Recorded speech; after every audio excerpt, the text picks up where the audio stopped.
सूरज किरण शन महाराज सतगुरु है राजन को राजा है जिनकी कृपा से सरे सर्व काजा भले में सोई परम गुरु नमामि नमामि नमामि नमामि नमामि। बोलिए प्रेम से श्री सद्गुरु महाराज की जय। श्रद्धा भक्ति से अमृत शब्दों में गुरु महाराज के जय घोष करें। श्री सद्गुरु महाराज की जय। श्री सद्गुरु महाराज की जय। श्री सद्गुरु महाराज की जय। पूज्यपाद गुरुजन पूज्याति पूज्य भावागत समागत सत्संग प्रेमी धर्म प्रेमी सज्जनों माताओं तथा बहनों, कुछ कहने के पहले निवेदन करता हूँ, जब तक आपसे कुछ कहा जाए आपको सुनाया जाए, सत्संग के बीच में कोई भी उठ बैठ नहीं करेंगे, आने जाने का काम नहीं करेंगे। और सत्संग के बीच में कितनों भी जरूरी होने पर मोबाइल से बात नहीं करेंगे, आपस में किसी भी प्रकार की बातचीत नहीं करेंगे। बच्चों को शांत रहेंगे, माताएं शांत रहेंगी, पुरुष वर्ग के लोग भी शांत रहेंगे थोड़ी देर के लिए, जितनी देर आपसे कुछ कहा जाए। एक बार और श्रद्धा के साथ जयकार करें, उसके बाद कोई कुछ नहीं बोलेंगे। श्री सद्गुरु महाराज की जय।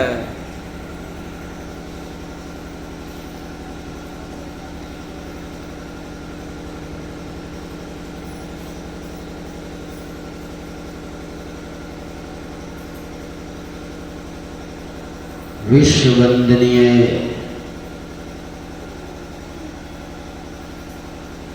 पावन ग्रंथ, वह ग्रंथ जिस ग्रंथ ने देश की सीमा को लांघ कर विदेशियों के दिलों में भी राज किया और कर रहे हैं, ऐसे पावन ग्रंथ श्री रामचरितमानस से पाठ करके सुनाया गया सुंदर कांड को। पंचम सोपान सुंदर कांड। इसमें क्या वर्णन हुआ?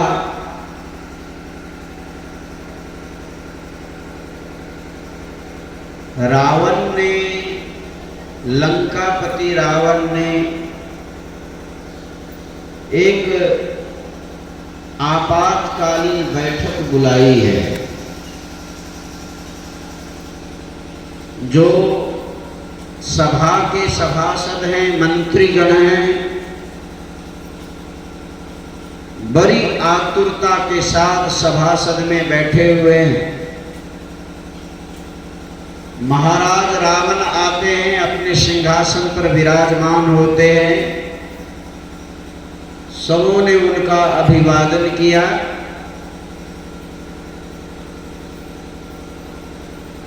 एक मंत्री खड़े होकर के हाथ जोड़कर कहते हैं, महाराज आपने इस आपातकालीन बैठक क्यों बुलाई है? हम लोगों को क्यों बुलाए? क्या कारण है? तो महाराज रावण ने कहा कि देखिए, लंका के सुमेर पर्वत पर हमारे शत्रु ने डेरा डाल दिया है। लंका में एक जगह था सुमेर पर्वत, वहीं भगवान राम सेना सहित डेरा डाल दिए। रावण ने कहा कि शत्रु हमारे लंका में प्रवेश कर गए,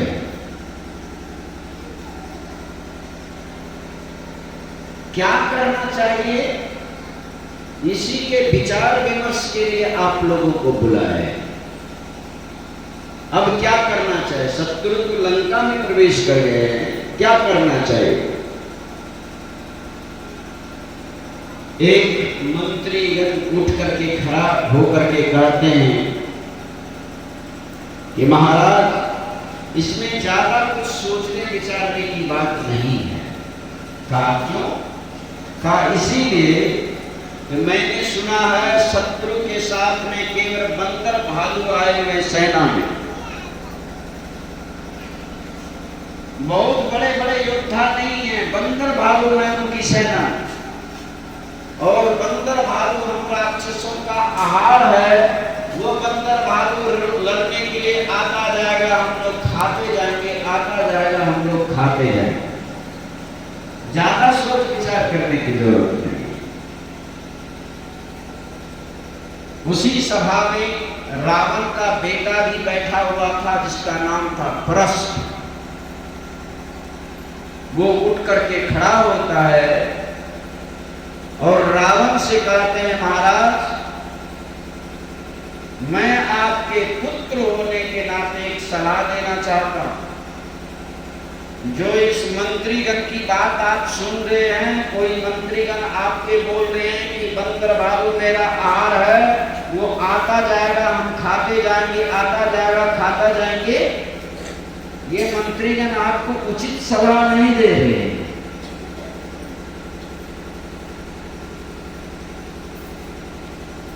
लंका के हित में ये बातें नहीं कर रहे। रावण ने पूछा, कैसे समझते हो ये बात? ठीक ही तो कहा, हम लोग राक्षस जाति के, बंदर भालू आहार है मेरा, ठीक ही तो मेरा मंत्रीगण बोल रहा। प्रश्न ने कहा, महाराज जरा उस दिन को याद करिए कि आपके लंका में एक बंदर आया था और पूरे अशोक वाटिका को तहस नहस करके लंका जला करके चला गया। इस मंत्रीगण को उस समय भूख नहीं थी खाने की। एक ही बंदर आया था महाराज, और जानते हैं आप बंदरों के झुंड आए हुए हैं, इसीलिए आपके मंत्रीगण सलाह उचित नहीं दे रहे। राजा का सलाहकार नीति और धर्म के साथ होनी चाहिए। ना तो आपके मंत्रीगण नीति की बात कर रहे हैं, ना धर्म की बात कर रहे हैं। इसलिए मेरा अगर मानना चाहते हैं, मेरी सलाह मानना चाहते हैं, तो उस वनवासी से संधि कर लीजिए, यानी मेल कर लीजिए और उनकी पत्नी को लौटा दीजिए। अगर लौटाने पर वो चले जाते हैं तो ठीक है, अगर नहीं तो मैं युद्ध करूंगा उनसे। इसीलिए जब ये बात कहा, रावण को अच्छा नहीं लगा, प्रस्थ को डांट करके सभा से भगा दिया। कहा, जा तुम घर में आराम कर, तुम अभी बच्चा है। डांट करके भगा दिया। प्रस्थ चला गया घर। उसी सभा में लंका का महामंत्री बैठा हुआ था, रावण का छोटा भाई विभीषण। वो लंका का महामंत्री था, भाई भी है और महामंत्री भी। वो उठ करके खड़े होते और कहते, महाराज एक बात, एक सलाह मैं भी देना चाहता हूं। मैं लंका का महामंत्री भी हूं इस नाते भी, और आपका छोटा भाई, महाराज का छोटा भाई होने के नाते मेरा सलाह देना उचित बनता है। अगर आपका आदेश हो तो मैं कुछ कहूं। रावण ने कहा, कहो। विभीषण ने जो कहा, मजा आ जाता, उसी का पाठ करके सुनाया गया। क्या सुनाया गया? काम क्रोध मद लोभ सबा न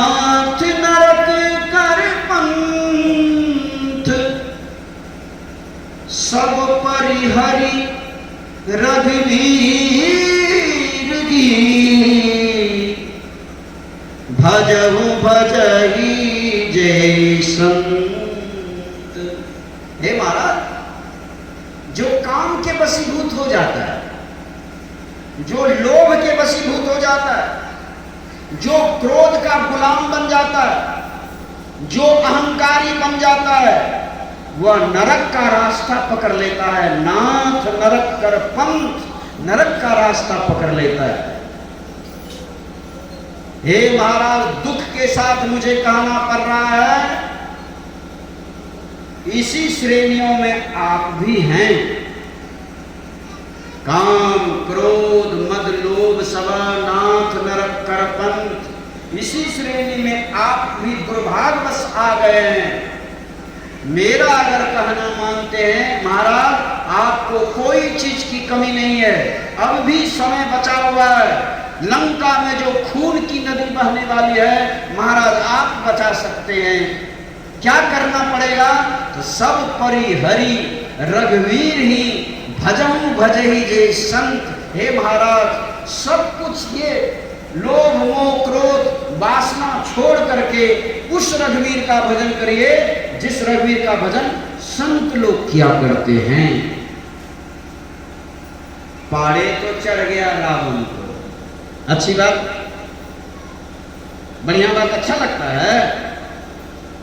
आज भी रावण की आत्मा हम लोगों में घुसी हुई है, संतों की बात अच्छी नहीं लगती है।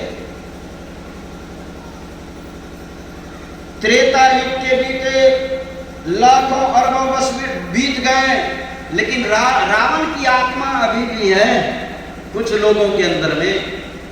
सत्संग की बात अच्छा नहीं। एक जगह मैं रास्ते रास्ते जा रहा था, एक सत्संगी बातचीत करते जा रहे थे, मुझे उसने देखा नहीं था, अंधेरा हो गया था, मैं रास्ते रास्ते जा रहा था। दूसरा आदमी मिला उस सत्संगी को, सत्संगी ने कहा, हे ओ गाँव में आल छे बाबा, जान सत्संग नहीं सुनबो। वो आदमी बोलता है, अदो करी सत्संग फत्संग। काम धंधा करवे तो खाए में सत्संग फत्संग करती हो। मैंने सुन लिया इसका, इसीलिए मैं कहता हूं रावण की आत्मा अभी भी घुसी है। त्रेता युग के बीते लाखों अरबों वर्ष बीत गए, विभीषण सलाहकार हैं, उचित सलाहकार हैं, लंका का हित चाहने वाले, लेकिन रावण को अच्छा नहीं लग रहा है बात। क्या किया जानते हैं? जब इतना कहा, विभीषण ने लात मार दिया। किसको? विभीषण को महाराज रावण ने लात मार दिया और कहा, मेरे शत्रु का गुण गा रहा है, जाओ उसी को नीति सिखा, तुम्हारा यहां कोई काम नहीं। फिर रावण को, जिसके अंदर में नाग किन्नर यक्ष गंधर्व सब उसके गुलाम बने हुए रावण के, उस रावण को उनके शरणागत होने को तो बोल रहा, जाओ उन्हीं को नीति सिखा। फिर भी बुरा नहीं माना विभीषण ने, पैर पकड़ लिया रावण का, तो महाराज आपने मुझे लात मार दिया, मुझे कोई हर्ष विषाद नहीं हो रहा, कोई दुख इसका नहीं, क्योंकि बड़ा भाई पिता के समान होते हैं। पिता ने अगर लात भी मार दिया तो कोई दुख की बात नहीं है। दुख इसलिए हो रहा है कि फिर भी आप मेरी बात मानने के लिए तैयार नहीं हैं। और विभीषण ने क्या कहा? सुमति कुमति सबके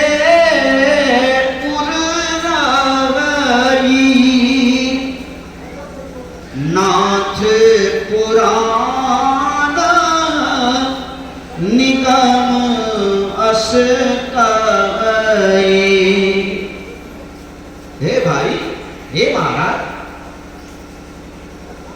सुमति और कुमति सबके अंदर में रहते हैं। ये वेद कहता है, पुराण कहता है, शास्त्र कहता है। और संतों की अगर बात माने तो संत महात्मा भी कहते हैं गुण और अवगुण के सम्मिश्रण रूप को मनुष्य कहा जाता है। जिसमें गुण भी हो और अवगुण भी हो, उस सम्मिश्रण रूप को क्या कहते हैं? मनुष्य कहते हैं।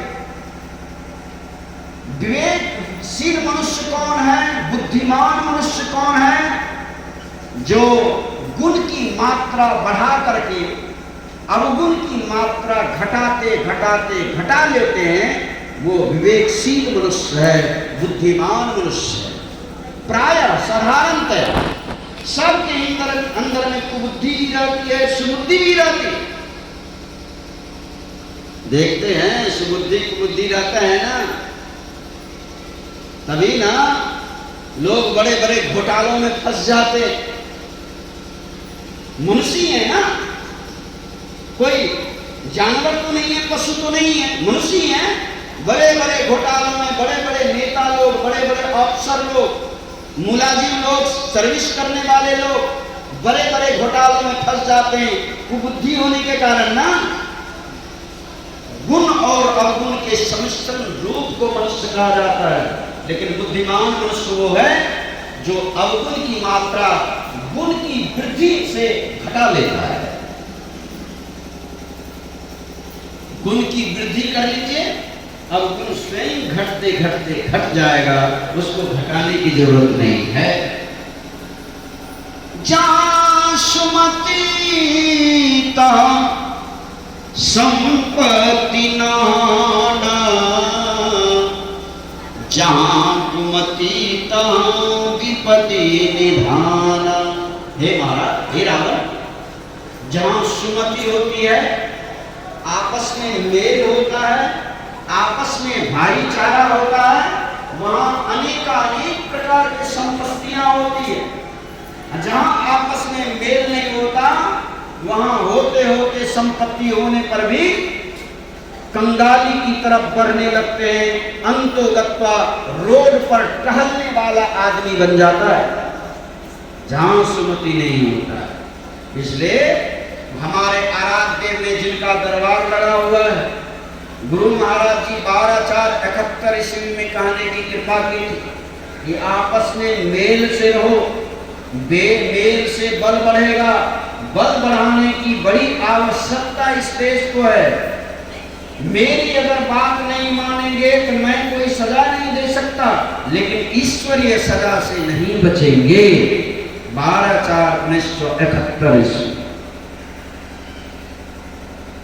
लंका में इसी की कमी थी ना, आपस में मेल की कमी थी। और कुछ कमी थी क्या? महाराज, 1 भर सोना, 2 भर सोना, 10 भर सोना हमारे घर में होते हैं तो मुझ पर घी लगाते हैं। भाई बहुत कुछ है हमारे घर में, लेकिन याद करिए लंका में कितना सोना था? 1 भर 2 भर सोना का पूरी लंका सोना का था महाराज, पूरी लंका सोना का। इस सुखासन गांव में 1 ईंटा किसी को हो जाए सोना का, किसी को कुछ पूछेंगे, समझेंगे? लेकिन लंका में कितना सोना था रावण के पास? केवल सोना ही नहीं था, मैंने पहले ही कहा रावण का गुलाम कौन कौन बना हुआ था। रावण का गुलाम यक्ष था, रावण का गुलाम गंधर्व था, रावण का गुलाम नाग था, रावण का गुलाम किन्नर था, रावण का गुलाम और प्रजाति के जीव थे। इतनी ताकतवर, यहां तक कि रावण का गुलाम सूर्य देवता भी बने हुए थे। याद करिए, याद दिलाता हूं रावण की शक्ति कितनी थी। लक्ष्मण को शक्तिबान लग गया है, थोड़ा सा कथा कह देते तो समझ में आ जाती है रावण की शक्ति। लक्ष्मण को शक्तिबान लग गया है मेघनाथ का। मेघनाथ रावण का पुत्र था, वो भी इंद्रजीत कहलाता था। मेघनाथ साधारण नहीं था, उन्होंने शक्तिबान चला दी। लक्ष्मण मूर्छित होकर के गिर पड़े। राम के दल में हाहाकार मच गया। सुखैन वैद्य को मंगाकर हनुमान जी के द्वारा जड़ी का पता लगाया, किस जड़ी से लक्ष्मण की मूर्छा दूर होगी। हनुमान चल भी दिया जड़ी लाने के लिए धौलागिरी पर्वत पर। ये समाचार गुप्तचर के द्वारा लंका में रावण को मालूम हो गया कि जड़ी लेने के लिए चले गए हैं हनुमान धौलागिरी पर्वत पर, और सुखैन वैद्य को भी उठाकर लेकर चले गए हनुमान। और सुखैन वैद्य ने बता दिया कि सवेरे होते होते लक्ष्मण मर जाएंगे, तब जिंदा होने की कोई गुंजाइश, अभी तो बेहोशी में है, सवेरे होते होते लक्ष्मण मर जाएंगे। ये रावण को जब जानकारी हुई, सूर्य का आवाहन किया रावण ने, सूर्य का आवाहन किया। सूर्य देवता उपस्थित हो गए रावण के सामने, और सूर्य देवता ने कहा, हे महाराज रावण, आपने किस लिए याद किया मुझे? रात्रि के कितने बजे हैं जानते हैं? रात्रि के 9 बजे हैं। है किसी की हिम्मत जो सूर्य देवता को अपने दरबार में बुला दे? है किन्हीं की हिम्मत? नहीं, एक रावण ही था। रावण ने बुलाया और बुला करके सूर्य देवता को कहा कि सूर्योदय होते होते लक्ष्मण मर जाएगा, और लक्ष्मण के मरने से मेरा काम बनेगा, इसलिए मेरा आदेश है कि अभी सूर्योदय हो। कैसा रावण था? रावण ने कहा, मेरा आदेश है कि अभी सूर्योदय हो। सूर्य देवता ने कहा, ये क्या कर रहे हैं आप? माना कि मैं आपका गुलाम हूं, इसका मतलब ये नहीं कि आप प्रकृति के खिलाफ चले। रात्रि के 9 बज रहे, 9 बजे क्या सूर्योदय होता है? ये क्या कर रहे हैं आप? डांट दिया रावण ने। बस मैं जो कहता हूं वही नियम होता है, जैसा मैं कह रहा हूं वैसा सुनो, नहीं तो मेरे हाथ में देख रहा है खड़ग चंद्रहास, इससे मैं क्या क्या कर सकता हूं तुम तो जानता ही है। सूर्य भगवान चुप हो गए। देखिए कैसा समय था, सूर्य भगवान देवता, रावण राक्षस, कैसा समय, विडंबना देखिए। सूर्य देवता चुप हो गए, और अंत में सूर्य देवता ने कहा, जो आपकी इच्छा। पूरब की तरह लालिमा देने लगे। लालिमा देने का मतलब समझ रहे हैं? सूर्योदय होना 9 बजे रात में, पूरब की तरफ लालिमा देने लगे। इधर जो हनुमान जा रहा था धौलागिरी पर्वत पर, घूम करके देखा पूरब की तरफ लालिमा दे रहा है, मन में सोच लिया कुछ गड़बड़ है। हनुमान जी सोच लिए कुछ गड़बड़ है, धौलागिरी पर्वत पर जाना छोड़ दिया, पहले सूर्य के पास पहुंच गया। कहा, क्या बात है? सूर्य ने अपनी लाचारी बता दी कि हे हनुमान, माफ करिए मुझे सूर्य उदय होना पड़ेगा, लाचारी होना पड़ेगा, रावण का आदेश है। हनुमान ने कहा, रावण का क्या आदेश है? सूर्य ने कहा कि रावण का आदेश है जल्दी उगो। हनुमान ने कहा, मेरा आदेश है जल्दी डूबो।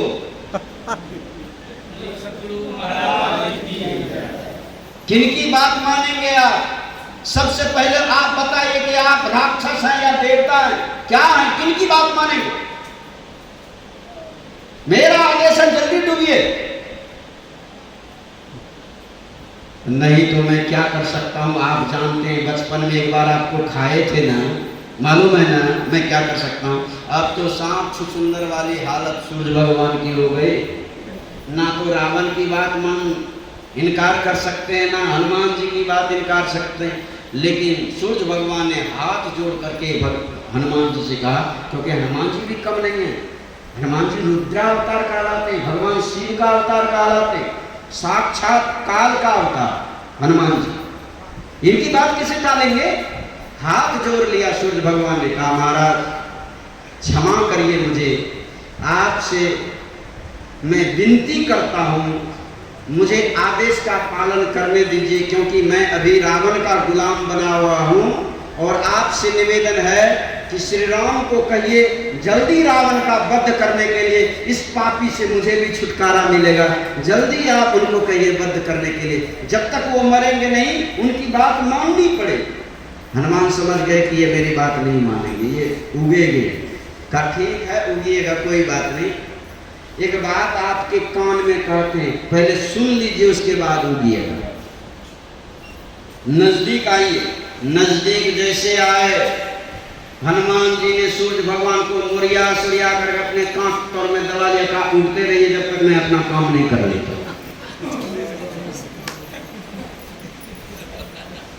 कांख पर में दबा लिया।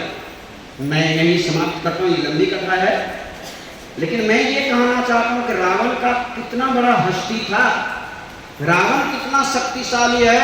अपने दरबार में रावण सूर्य के पास नहीं गए, अपने दरबार में सूर्य भगवान को आदेश किया आने के लिए और उनसे जो कहा वो करने के लिए। कैसा था?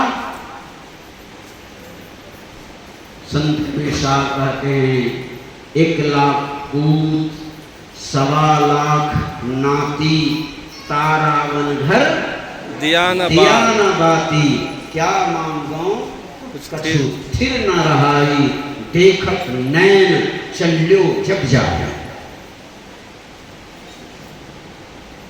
विभीषण कहते महाराज आपस में मेल से रहिए, और आपस में मेल तभी होगा जब काम को छोड़ेंगे, क्रोध को छोड़ेंगे, लोभ को छोड़ेंगे, अहंकार को छोड़ेंगे, तभी आपस में मेल होगा। अगर आपस में मेल हुआ तो लंका का बाल बाका कोई नहीं कर सकते। इसीलिए महाराज आपने लात मार दिया कोई बात नहीं, लेकिन मेरे कहने को मानिए। फिर भी रावण ने नहीं माना, कहा मेरे मंत्रीगण उचित सलाह दे रहे हैं, तुम गलत कह रहे, रावण को झुकने के लिए बोल रहे हो, ये रावण झुकेगा नहीं, चाहे इसका परिणाम जो कुछ हो जाए। अंत में हार करके विभीषण चला गया लंका को छोड़ करके, और सभासद से कहा, जितने भी सभा में मंत्रीगण बैठे थे उसमें विभीषण के पक्ष में भी लोग थे, केवल रावण के पक्ष में नहीं थे, विभीषण के पक्ष में भी थे। उन सबों से विभीषण ने कहा, हे सभासदों, अब मुझे कोई दोष ना देना, अब मैं वहीं जा रहा हूं, क्योंकि रावण मेरी बात मानने के लिए तैयार नहीं, मैं अब यहां नहीं रहूंगा, मेरा जहां कुशल होगा वहीं जाऊंगा। अब वहीं चल रहा हूं मैं जहां मेरा कुशल होगा। अस कही चला विभीषण जब ही, आयु छीन हुए सब तब ही। महादेव जी पार्वती जी से कहते हैं, हे पार्वती, अस कही चला विभीषण जब ही, आयु छीन हुए सब तब ही। यहां महादेव जी पार्वती से और बातें कहती, हे पार्वती, उमा संत के है बड़ाई, मंद करत जो करत भलाई।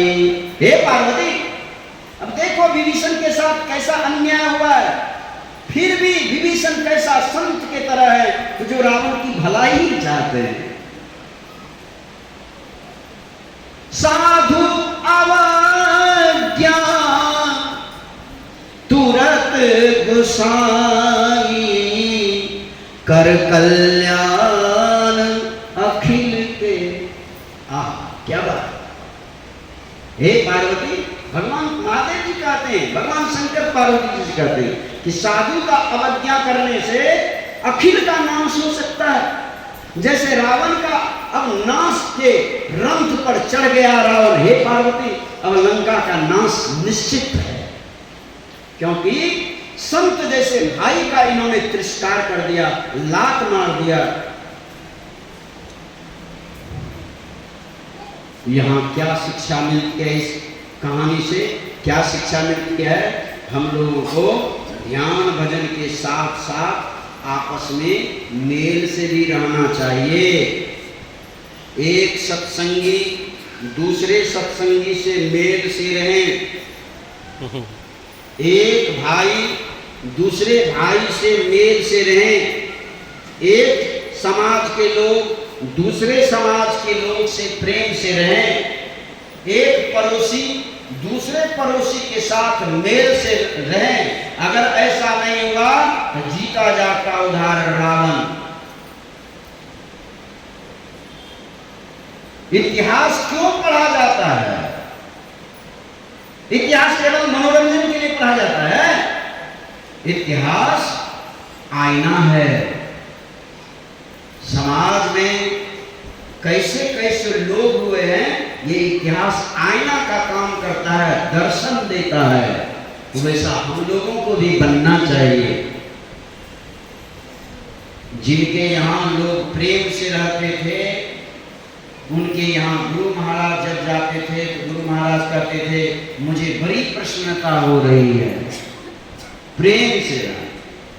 विडंबना और अफसोसजनक बातें हैं कि आज हम लोग खास करके सत्संगी लोगों में ऐसी कमी आ गई है, एक दूसरे से कोई लेना देना नहीं, एक दूसरे के संवाद को सम्मान करने वाले नहीं, एक दूसरे के विचार को आदर देने वाले नहीं,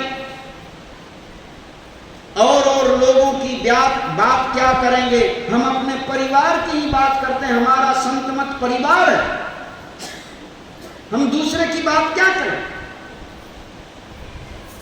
अफसोस और चिंताजनक बात यह है हम उसी द्वार पर जाकर के खड़े हो गए हैं जिस द्वार पर रावण भी खड़ा था, उसी द्वार पर खड़े हुए। इसीलिए भजन ध्यान के साथ साथ ये व्यवहारिक ज्ञान सीखना परम आवश्यक है। व्यवहारिक ज्ञान नहीं सीखेंगे, व्यवहारिक ज्ञान में नीचे रहेंगे, ये बिंदु ध्यान नाद ध्यान कुछ नहीं करेगा, ये ज्ञान कुछ नहीं करेगा। व्यवहारिक ज्ञान सीखो, एक दूसरे को आदर देना सीखो। एक बार गुरु महाराज को ले जा रहे थे, गुरु महाराज के एक शिष्य थे, अब उनका शरीर छूट गया है, महात्मा, नाम भी आप लोग जानते होंगे, उनका नाम था पंडित विष्णुकांत झा, परिहारी रानीगंज प्रखंड के। वो अपने गांव ले जा रहे थे गुरु महाराज को। आप जानते हैं पंडित विष्णुकांत बाबा ब्राह्मण जाति के, पूरे ब्राह्मण जाति के लोग विरोध में आ गए। क्यों विरोध में आ गए? झूठी अफवाह फैलाया गया था उन ब्राह्मण समाज में कि ये मेहिदास मूर्ति को नहीं मानते, भगवान को नहीं मानते, ये झूठा अफवाह फैलाया गया था, इसीलिए विरोध में आ गए। फिर भी पंडित विष्णुकांत बाबा निवेदन किए गुरु महाराज के हुजूर, हमारे गांव में तो सबके सब विरोधी हैं, लेकिन मेरी इच्छा है कि आप मेरे घर पर चलें, वहां चलें। कहा ठीक है। उस समय बैलगाड़ी पर बैठ करके गुरु महाराज, उस समय बैलगाड़ी की व्यवस्था थी, बैलगाड़ी पर बैठ करके गुरु महाराज गए परिहारी गांव के घुसने के पहले एक शिवालय था। कुछ लोग गांव के शिवालय के नजदीक खड़े थे, गांव के लोग। गुरु महाराज ने बैलगाड़ी रुकवाई और बैलगाड़ी से उतरे और शिवालय में प्रवेश किए, प्रणाम किया, घंटा बजाया। जो ये सब किया तो सबके आंखें की पट्टी खुल गई कि कौन कहता है महर्षि जी विरोधी हैं भगवान के, ये तो जाकर के शिवालय में प्रणाम किए जाकर के। इसको कहते हैं व्यवहारिक ज्ञान। यद्यपि गुरु महाराज इन सबों से उठे हुए थे, ये इस ज्ञान से ऊपर उठे हुए थे, लेकिन इसको कहते हैं व्यवहारिक ज्ञान। अगर हम नहीं करेंगे तो ये लोग या स्थूल पूजा को नहीं मानेंगे, इसको व्यवहारिक ज्ञान कहते हैं। सब जगह वो केवल सूक्ष्म ज्ञान काम नहीं करता, कुछ व्यवहारिक ज्ञान सीखना पड़ता है। हमारे संत शिशु जी महाराज, जिनके सानिध्य में थोड़ा ही समय मुझे मिला रहने का, संत शिशु जी महाराज मंदिर में जाकर के भी सत्संग किया करते थे, भजन किया करते थे, कीर्तन किया करते थे। कभी कभी ऐसे समाजों के बीच में जाकर के सत्संग किया करते थे जो समाज ऊंचे वर्ग के लोगों से उपेक्षित है। घृणा की दृष्टि से जिस समाज को देखा जाता है, उस समाज के लोगों के बीच में भी जाकर के सत्संग किए। आज भी खोक्षी श्याम में एक डोम जाति के हैं, गुरु महाराज संत शिशु जी महाराज, उनके यहां जाकर के सत्संग किए, उनको दीक्षा दिया, आज भी वो सत्संग किए हैं।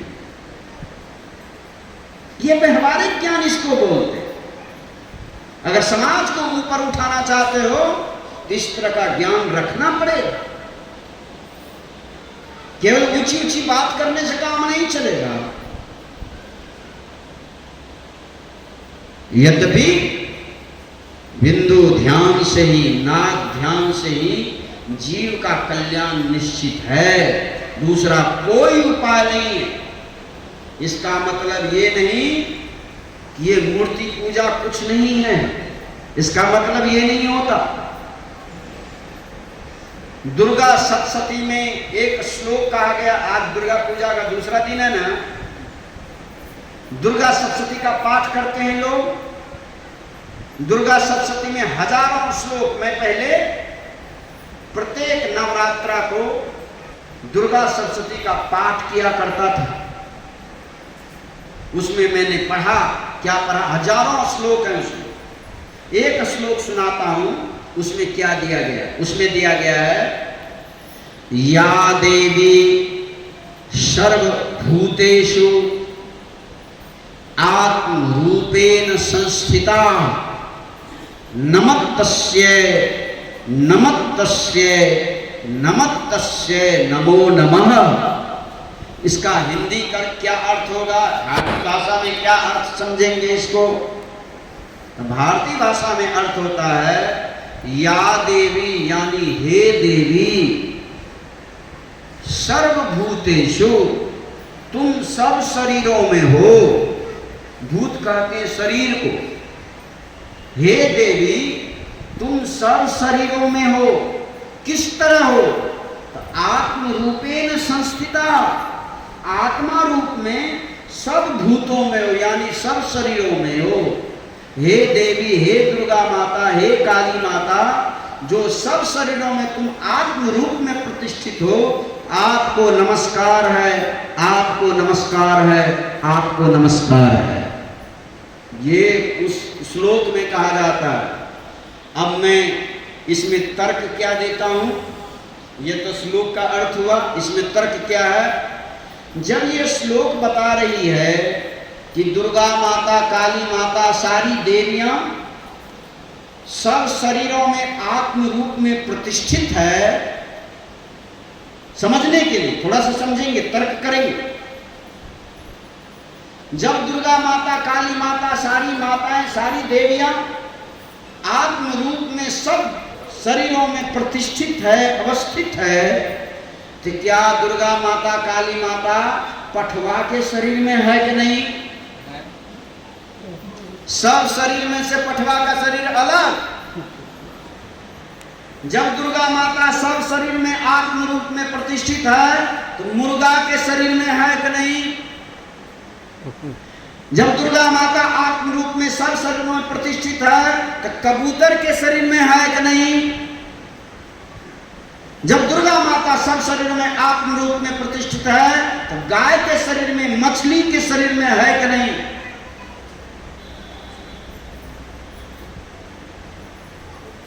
अगर बोलेंगे कि नहीं इस सब शरीर में नहीं है तो दुर्गा माता की व्यापकता खत्म हो जाएगी।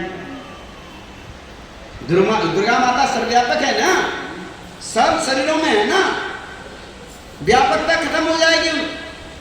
ये श्लोक बता रही है। अगर है तो अपनी कमजोरी को दूर कर लीजिए, किसी जीव की हिंसा नहीं करिए। अगर किसी जीव की हिंसा हो रही है तो मानो काली माता और दुर्गा माता की हिंसा हो रही है। दुर्गा माता के गला पर छुरी चल रहा है, काली माता के गले पर छुरी चल रहा है, वो पाठा और पठिया के शरीर पर छुरी नहीं चल रहा है। ये श्लोक बता रही।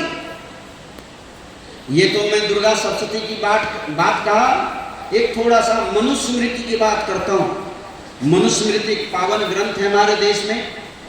उसमें एक श्लोक कहा गया है, अनुमंता विस्सिता निहंता क्रय विक्रयी संस्कर्ता चोपहर्ता चौखाद कश्येति घात का। इसका हिंदी अर्थ होता है, अनुमंता का मतलब होता है आज्ञा प्रदान करने वाला। अनुमंता विस्सिता, विस्सिता का मतलब होता है छोटा छोटा शस्त्र से काटने वाला।